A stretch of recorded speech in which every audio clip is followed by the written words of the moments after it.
gente, tudo bem com vocês? Olá, pessoal! Hoje a gente queria voltar a mais um capítulo da série, né? A amada série, que essa série tá bombando, né? Dos pesadelos da esposa de homem honesto. Mas antes, não se esqueçam de se inscrever no canal, curtir os nossos vídeos. E a gente precisa chegar a 500 inscritos, gente. Vamos nos ajudar aí. É isso aí, gente. A gente só tá pedindo. Não custa nada, não vai cair o dedo. Se inscreve no canal, se inscreve aí, porque a gente tá precisando de 500 inscritos pra gente poder passar lá de uma das etapas. Então, por favor, gente, se inscreve no canal. E eu já prometi que se a gente conseguir 500 inscritos, eu vou contar a história do real hacker das autoridades. Vixe aí, Vou oba! contar quem é esse cara, quem é esse vagabundo. Então, voltando, né, a gente tá aqui circulando ainda por Dracena, né? O dia tá super ensolarado, a gente saiu pra almoçar no supermercado, no restaurante do Supermercado Prata, né? Que é um supermercado que a gente conhece há muitos anos, porque em Pacaembu já tinha, né, um supermercado Prata e a gente ou ia fazer compras lá ou ia fazer no Ikeda, né? Então, assim, a gente já conhece o supermercado há muito tempo. E aqui na cidade de Dracena, né, que eu não sei se foi o primeiro supermercado, enfim, não faço ideia. Aí só um monte mesmo pra saber dessas informações. Aí aqui a gente tem um restaurante, né, um restaurante com comida quilo, né, com bastante variedade, né. Aí a gente tava a fim de comer muito legume, muita verdura, né. Enfim, depois vai um videozinho aí do nosso pratinho, né. E aí eu fiquei pensando que história, né, eu contaria hoje, né, e eu acho que eu vou contar pra mim a mais terrível de todas elas, né, que foi a história do homicídio. E essa história, né, é a mais terrível porque é o quanto, né, as pessoas do interior têm essa visão de que mesmo quando você comete um crime gravíssimo como um homicídio, isso não significa absolutamente nada pra ninguém, né? Isso não significa assim, é algo muito grave, né? As pessoas querem se safar até mesmo de um homicídio, né? Então, assim, essa história começou com um senhor que eu sempre comprava coisas dele, né? E aí ele passou a entregar também as coisas na minha casa, né? Então, assim, mais ou menos a cada 15 dias, 20 dias, toda vez que ele tinha, né, do sítio dele, né, alguma coisa ele levava lá pra me vender, né. E eu acabei ficando, assim, bastante amiga dele, achava ele muito simpático, né. Ele ia com a esposa dele era uma senhora que tinha sérios problemas de saúde, eu inclusive ajudei porque ela tinha uma lesão na perna que ela não estava conseguindo andar, né.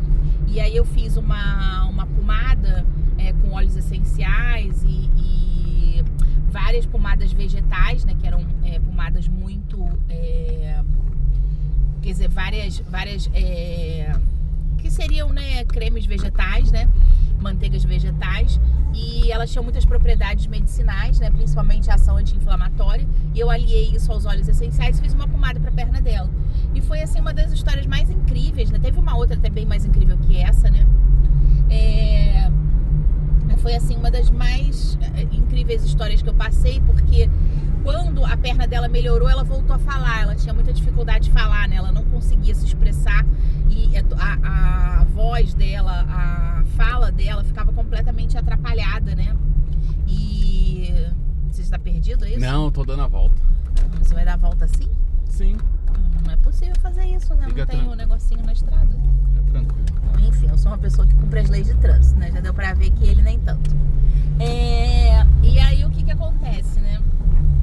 Aí essa senhora, ela tinha essa dificuldade de fala, a fala dela saía toda atrapalhada, você não conseguia entender as palavras que ela dizia, né? E no fim das contas acabou que quando desinflamou a perna, a fala voltou ao normal. E isso foi uma coisa muito incrível. Depois eu fui ler um livro que era o livro do Krum Heller, né? Que ele fala sobre as diversas substâncias odoríferas e os efeitos delas na saúde, né? E aí então, nesse livro eles contavam, né, o Krum Heller conta de um outro trabalho, que era o trabalho do Assuero, né, que era um médico espanhol, E esse médico criou uma técnica em que ele cauterizava feridas no nariz e você conseguia resolver problemas nas pernas, né? Então havia ali uma relação, né, no açoeirismo, que era a prática que se desenvolveu desde então, né? Que os médicos hoje em dia continuam executando, porque você tem aí as cauterizações dessas feridas no nariz, enfim, né? Feito uma cirurgiazinha, né? Naquela época era uma barbaridade mesmo, era se enfiar um ferro, né, quente, entendeu? E que cauterizava aquele negócio. Só que apesar de ser uma barbaridade, porque não existia anestesia naquela época, nem nada disso, né? E os pacientes todos, em absoluto, eles se sentiam muito melhores depois da prática. Então nunca tinha reclamação contra o açoeiro, nem nada disso, por conta da técnica dar super certo. E várias pessoas que não conseguiam andar direito passavam a andar a partir do momento, né, que você praticava o açoeirismo, né? E o Krumm-Heller, ele teve essa possibilidade, ele era um médico alemão, né? Ele teve a possibilidade de estudar com açoeiro, né? Ele foi fazer uma pós-graduação lá, e nessa pós ele estudou com o açoeiro essa técnica do açoeirismo, né? E ele, apesar dele achar uma barbaridade a técnica em si, por conta dessa gravidade de você enfiar um ferro quente no nariz de alguém, né? Ainda assim ele ficava muito chocado com os efeitos de como a técnica agia, né, sobre os corpos, né, das pessoas, né? E ele ficou lá, acho que mais ou menos cerca de não sei se foi 6 meses, quanto tempo foi, né? Que não era uma pós-graduação formal como a que a gente conhece hoje, né? A gente está falando de início do século, né, 20. Então, assim, ele vai fazer esse estudo com ele, e ele passa a observar, inclusive, como os pacientes, né, se comportavam depois disso. Então, depois que eu li o Krumm-Heller, né, que eu identifiquei essa prática do açoeiro, eu consegui entender porque, de certa forma, né, a fala dessa senhora voltou quando eu usei essas substâncias odoríferas aplicadas, né, na perna dela, né? E aí ali ficou bem claro, né? É você, Monte. Muito obrigada. Ali ficou bem claro, né? Por que aquilo funcionou, né? Porque a gente não pode deixar de interligar que toda essa situação, né, tá dentro do nosso cérebro, que tá dentro também toda essa infraestrutura onde as substâncias odoríferas vão atuar, né? Então, assim, pra mim foi muito bacana aquilo. E se passou mais ou menos, acho que um ano e meio que a gente se relacionava. Eu gostava muito deles, né? Era um senhor e uma senhorinha e tal. E de repente ele chega lá em casa, ela chega aos prantos, sabe? Eles queriam conversar comigo, eles tinham mandado uma mensagem se não podiam passar lá. E aí ele chega com essa situação gravíssima que ele foi contar, né? Ela me contou que o filho dela era absolutamente inocente e que ele estava sendo acusado de um assassinato. E eu, né, enfim, né, eu tendo sempre a acreditar nas pessoas. Eu acho que esse seja talvez um dos meus maiores defeitos, né? Acreditar tanto assim na palavra do ser humano, né? E assim que ela falou que o filho dela era inocente, eu gostava muito deles, eu achei que realmente o filho dela era inocente, né? E aí ela contou essa história, eu falei assim, olha, eu não sei como é que eu poderia ajudar, afinal não tenho nada a ver com isso, né? Mas o que eu poderia fazer é pedir pro Monte, né, pra ele olhar esse processo onde o crime aconteceu, né? E o crime tinha acontecido dentro do estado de São Paulo, né? E aí eu pedi, né, pro Monte olhar isso, né, pra passar o número do processo e tal, e pro Monte olhar. E que ele poderia ir lá em casa, né, depois que o Monte olhasse o processo dele, né? E eu nem tava sabendo de nada dessa história. O Monte não tava sabendo de nada. Eu cheguei já toda, né, toda defensora, entendeu, do filho do cara, né? Porque eu gostava do senhor, então eu achava, né, que tudo ali, né, era um grande equívoco, né? E aí ele passou, né, a senha desse processo para o Monte poder olhar, né? A advogada passou e o Monte foi olhar o processo. Ele leu o processo, leu tudo, ele levou mais ou menos 1 hora, era um processo gigantesco.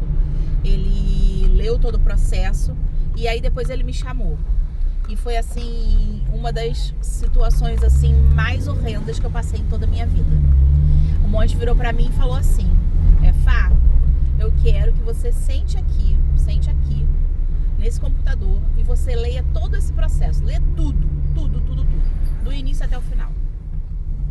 E aí, à medida que eu ia lendo, né, e o Monte inclusive ia me explicando as coisas que eu não entendia, né, em termos juridiquês, né, E aí eu vi todas as provas, né, que a polícia tinha, né, disposto, né, sobre aquele crime, né? E era um crime bárbaro em todos os sentidos. Era uma tentativa de homicídio, né, por conta de R$1 milhão, um dinheiro que foi roubado, né? E por conta desse dinheiro, né, esse rapaz mandou, né, que era o filho, né, desse senhor que ia lá em casa, mandou simplesmente matar uma mulher 3 vezes. Era uma mulher riquíssima, ela tinha vendido uma rede de hospitais na capital, né?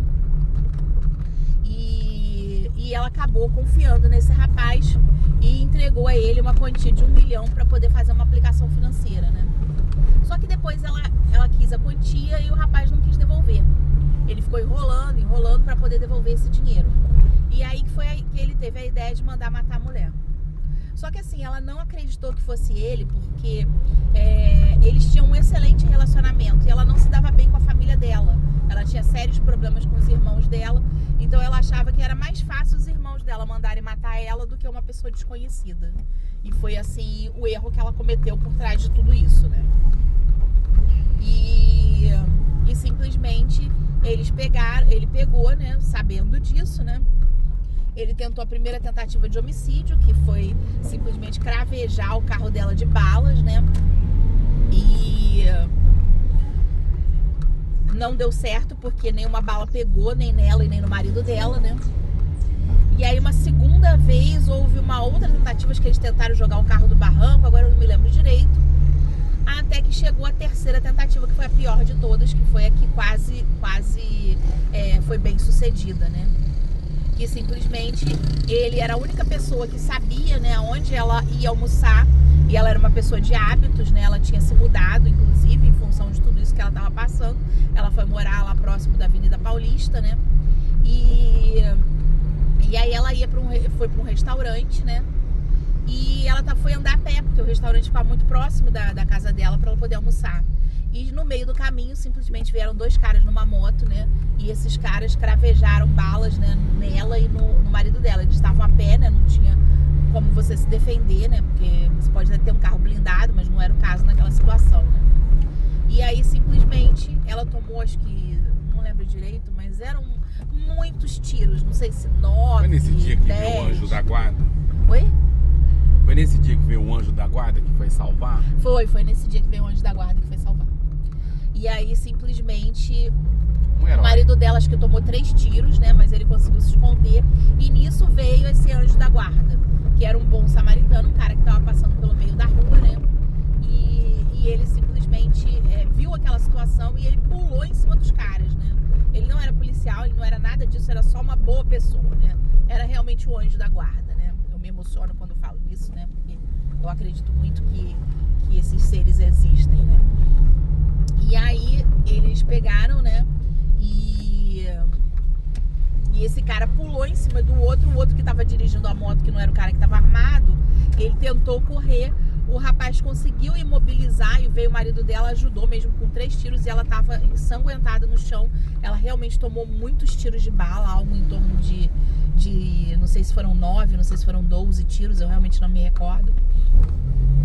E acreditem se quiser, peraí, a mulher se salvou, né? Ela foi salva dessa história, ela foi levada para o hospital, né? Era o hospital, inclusive, não sei se era o hospital que ela era dona, né? E que depois ela vendeu, né, e tal. E, enfim, a história não acabou nada bem, porque ela era uma mulher muito rica, ela tinha muita influência política, né? Ela conhecia muita gente dentro do judiciário. E a juíza que pegou o caso foi, inclusive, amiga dela, né? Ela conhecia muita gente em função desse hospital que ela possuiu, né, por um tempo. E aí a polícia fez uma investigação minuciosa. E a gente tem que deixar bem claro isso mesmo, sabe? Que quando os processos são processos de pessoas ricas, assim, todas as investigações são minuciosíssimas, né? E essa foi uma investigação super minuciosa. E aí a polícia encontrou tudo, mas absolutamente tudo. Foi assim, foi desde do primeiro contato, do nome do advogado, que foi o cara que apresentou os assassinos, e por isso eu sempre friso nessa situação da gangue dos advogados, eu não friso à toa, né? E realmente existe gente que se forma no direito para poder participar de crimes e cometer crimes, né? Então esse cara, ele pegou e foi o intermediador, né? Esse advogado foi o intermediador entre o mandante, né, e os assassinos, né?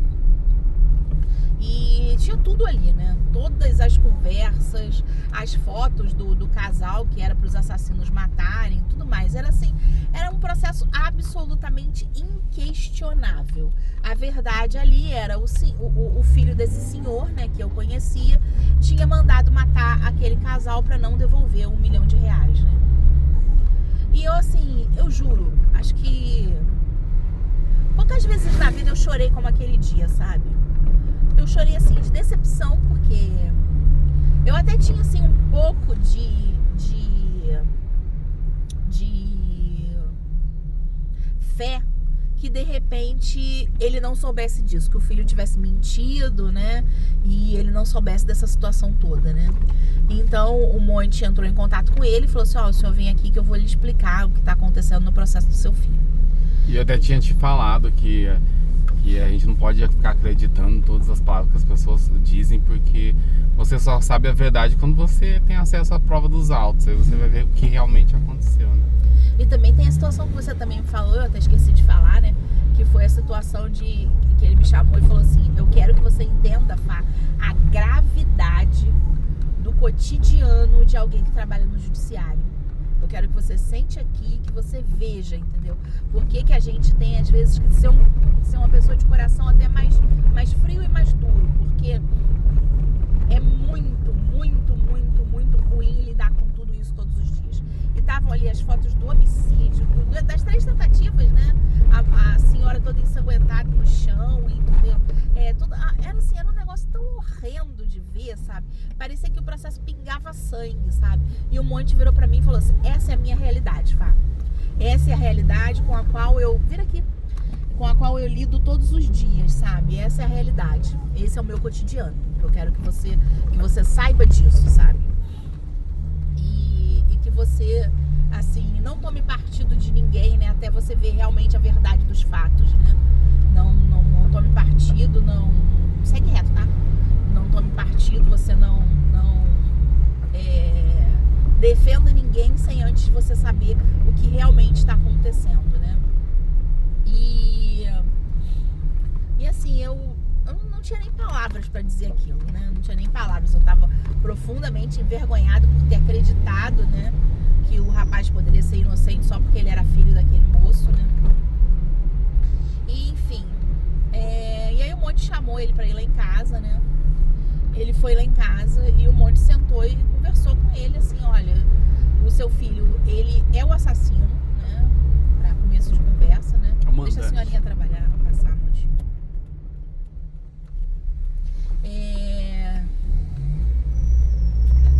Nada. Aí, simpática, né? Simpática. Aí, olha, o seu filho, né, ele chamou o cara e falou, seu filho, ele é o assassino, ele é culpado, entendeu, por esse crime, não há dúvidas disso, não há nenhum tipo de dúvida de que o seu filho é culpado. Então aqui todas as provas, as conversas, as trocas de WhatsApp dele, né, e enfim, não há o que fazer com relação a esse processo. Aqui o que a advogada fez foi um excelente trabalho, entendeu? Ela vai conseguir aí, né, provavelmente ver um presídio mais perto, né, pra onde ele possa ficar, pra ele não ficar longe da família e tal. E toda a defesa que o advogado poderia ter feito, ele fez, e realmente, dentro do que poderia ser feito, né, o trabalho, inclusive até a escrita, né, o trabalho estava bem redigido e tal. E também a argumentação, ele utilizou a argumentação que ele poderia utilizar ali para poder tentar ajudar o filho dele, ou seja, ele fez o trabalho dele, entendeu? Porque independente de uma pessoa ser culpada ou não, ela tem direito, direito, né, à defesa. A defesa, a ampla defesa. Então, assim, ele teve direito à ampla defesa, foi uma excelente ampla defesa, mas ele era culpado, então não havia o que ser feito ali, né?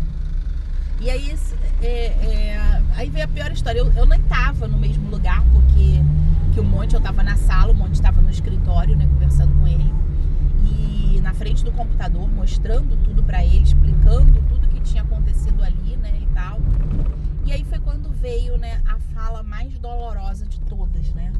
Porque eu tinha, no meu íntimo, assim, a esperança, sabe, de que ele não soubesse, de que ele era só um homem enganado naquela história, né?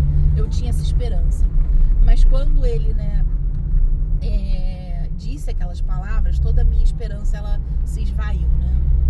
Que foi, ele falou assim, mas não tem como você fazer nada pra você acabar com esse processo? Ele falou isso pro Monte, né? E aí ofereceu pro Monte, nessa época, 100 mil reais, entendeu? Quer dizer, aí a primeira situação quando você oferece essa grana, né? Primeiro, quer dizer, com quem estava 1 milhão roubado? Porque pra você oferecer 100 mil reais, sendo que ele era um moço super pobre, ele ia vender produtos bem baratos lá em casa, entendeu? Então, assim, não tinha como aquele homem ser dono de uma quantia daquela. Absolutamente impossível.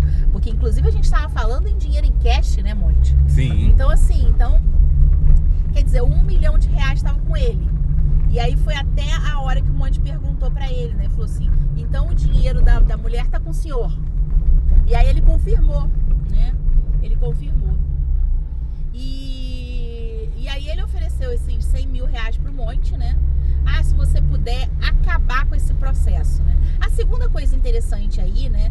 É as pessoas acharem que o judiciário é uma bagunça. Que simplesmente uma pessoa pode acabar com um processo. Quer dizer, acabar com uma ação, destruir provas e tudo mais. Tá vendo uma moto aqui? Destruir provas e tudo mais, né? E, enfim, para poder defender o filho criminoso, entendeu? E deixar a vítima, tipo, a vítima que se dane, né? Ela que fique lá. E foi até quando ele sempre falava mal da senhora, né? E nessa hora, o ódio dele ficou pior, sabe? Porque ele achava injusto, sabe, o fato de que o filho dele não pudesse ficar com 1 milhão de reais. E a expressão facial dele mudou completamente. Parecia que eu tava falando com outra pessoa. Não é aquela pessoa que eu conhecia. Era uma pessoa que eu desconhecia, na verdade. Não, uma moto aqui, ó. E realmente, essa foi a terceira situação. Monte, veio um carro. Eu não vou não, pode ficar sossegado. Então, assim,